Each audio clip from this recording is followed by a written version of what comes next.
Well, hello and welcome back. Thanks for hanging out with me again today. I appreciate you. And speaking of people I appreciate, I want to give a shout out to two groups of people that really help me. The first are my patrons.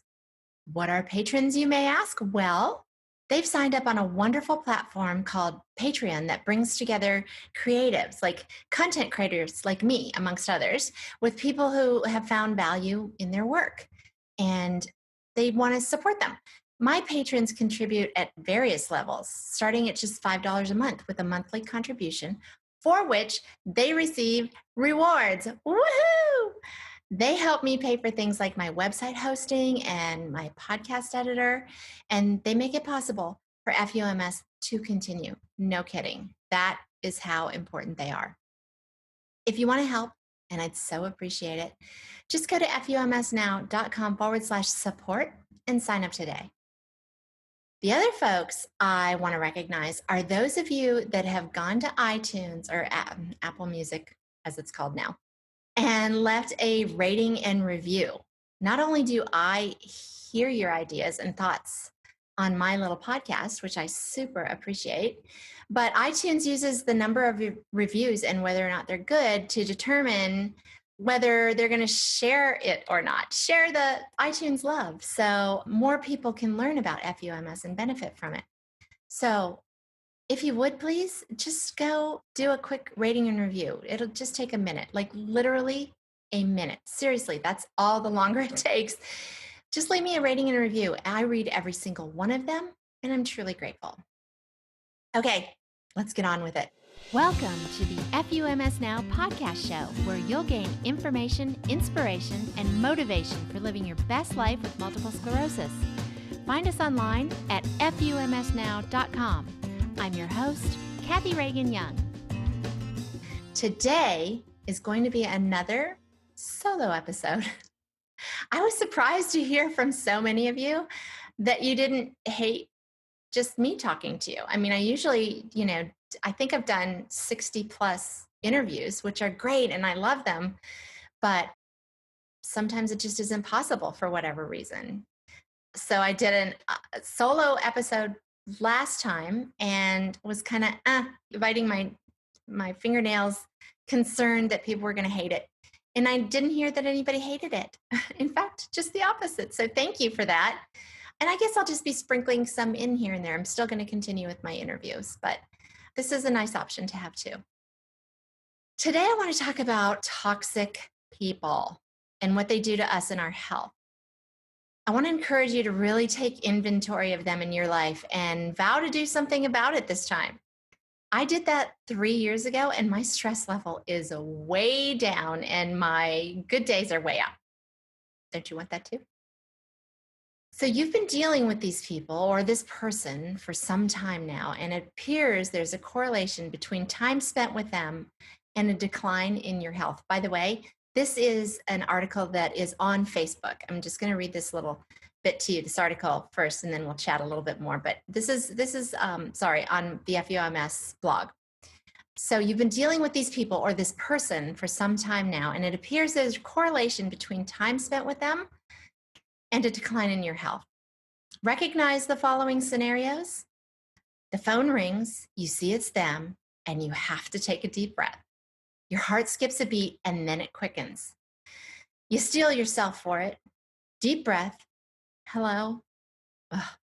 Or you see that text pop up from them. And again, the physiological effects begin, right? The quickened heartbeat, shallow breathing. What is happening? It's stress, both physiological and psychological. You can actually feel the heartbeat quicken and that pit at the bottom of your stomach. What you may not realize is how it's affecting you psychologically. This type of stress is tricky. It may be a friend or a relative. So not only do you feel nervous about your interactions with them, you feel guilty for feeling that way. It's a twofer. It's a 1-2 punch.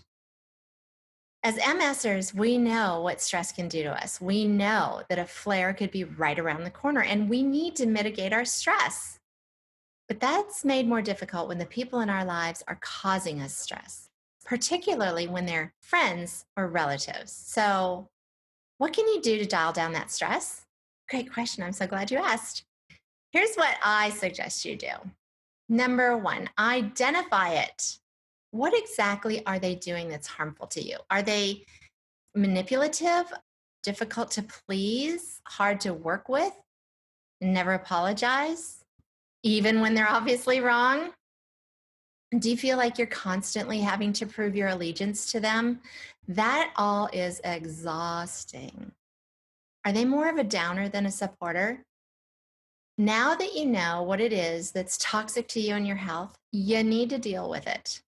So, number two, be definitive. Now's not the time to be wishy washy. Set those boundaries. Tell them your intentions. I'm dialing down my stress and limiting my time with you, or eliminating you altogether. And don't backpedal.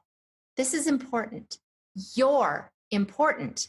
They may take this as a challenge and try to persuade you otherwise, but stay strong.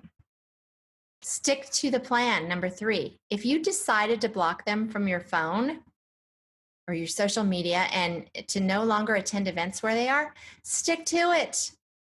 Don't give yourself a backup plan. Like maybe you'll check in with them in 6 months or so. Because unless they've had a near-death experience and gotten some serious help, chances are nothing's changed. And you just opened yourself up to that same stressor. The next one, no more accommodation. You are a kind person. You find it hard to be mean to anyone. Keep in mind, this isn't being mean, and you don't need to speak to them in an unpleasant manner, but you do have to be firm and quit accommodating them. If they say this hurts them, remember all the times they hurt you and stay strong and committed to your own health. Not my fault, not my responsibility. This is a mantra that my children could say in their sleep. We've said it so often. This should be your mantra. These manipulators of emotion will likely come sniffing back around looking for a shoulder to cry on and some advice for a problem they're having. Don't fall for it. Direct them to any resources that you're aware of to help them, but do not reinvest in this relationship. It will only cause you more pain and stress. Next one, your energy, your call. They will most likely try to demand more of your time when they feel things have cooled off a bit. Stand firm. If you said no more, mean it. If they are family, that complicates things a bit. However, you can still set clearly defined boundaries and stick by those. Perhaps it's a time frame, like I'll speak to you on the phone once per week, or I'll just see you at family gatherings. Maybe it's based more on guidelines like, you can call me, but I'm not allowing CBCs. This is important. CBCs is criticizing, blaming, and complaining, or whatever your issues are with the offender. And be real clear and be firm and just, put down those boundaries. Be protective of you and your health. Next one, energy flows where attention goes. I'm going to say that one more time because it deserves it. Energy flows where attention goes. The more selective you are about where your focus is, the more successful you'll be. The more time you spend away from toxic people, the more time you have for yourself and the people that are positive and uplifting and important to you. Focus on you, your real friends, those people who love and support you, and your health. Make yourself a priority, and you have more love and support to offer others as well. A book I found incredibly helpful is called Codependent No More by Melody Beattie. I've included the clickable link in the show notes to make it easy to order for yourself. It provided me a lot of aha moments and helps remind me of my priorities and my responsibilities to myself and my health first. So that's the end of my article, but not all I have to say on this matter. No big surprise, Chatty Cathy. My MS includes, sleep issues, fatigue, cog fog, pain, numbness and tingling, headaches, and on and on and on and on, like a lot of you. I've tried drugs and acupuncture and acupressure and massage therapy and talk therapy. Did I mention drugs? I mean, I feel like I've tried everything. Cocktails. Those do seem to help a little bit, though, I must say. Diets. I've tried everything. And nothing has made a bigger difference than doing this one thing. Getting rid of those toxic people in my life and spending more time with positive, uplifting people who love me. Period. I liken it to deadheading flowers. Okay, just stick with me.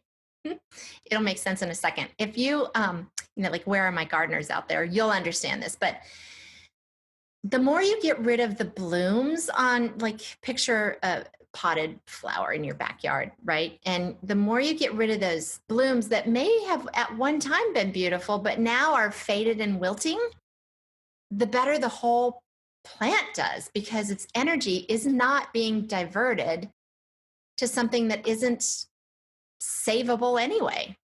You got to fight for you and your health. You'll benefit so much by cutting these toxic people out of your life, or at least severely limiting your exposure to them. Set some boundaries. Make you and your health number one. So that's it. That's my message. Take good care of you. Cut out those toxic people. Thanks for hanging out with me again today. I appreciate you sharing some time with me. Shout out to Steve Woodward, my wonderful podcast editor. If you're thinking of starting a podcast, which, by the way, is really cool, lots of fun, kind of a lot of work, but worth it. Or if you have an existing one and could use a hand, he's your man. He's phenomenal. Just go to podcastingeditor.com and tell him I sent you. That reminds me, I'm building a membership community for people with chronic illness to help them find and create jobs that better accommodate their health, like remote, flexible work that you can do from anywhere. Interested? Get on the waiting list at patientsgettingpaid.com/list. You know it's coming next, right? We here in the FUMS Nation speak to the stupid diseases it deserves, and we tell it FUMS every day. So please join me with middle fingers extended, of course, as we give MS the salute that it deserves. On three, are you ready? 1, 2, 3. FUMS. Thanks again, everybody. Take good care. Don't forget to say FUMS every day. Bye.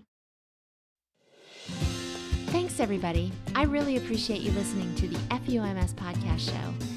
Be sure to subscribe to it so you won't miss an episode. You can do that right on the website at FUMSnow.com. While you're there, sign up for the free email list so you'll be among the first to know of any new findings in MS research, new therapies and products, as well as any blog posts and podcast episodes I release. Want to chat with others in the FUMS community? Join us on Facebook at FUMS Now. Thanks again, and don't forget to talk to the stupid disease as it deserves.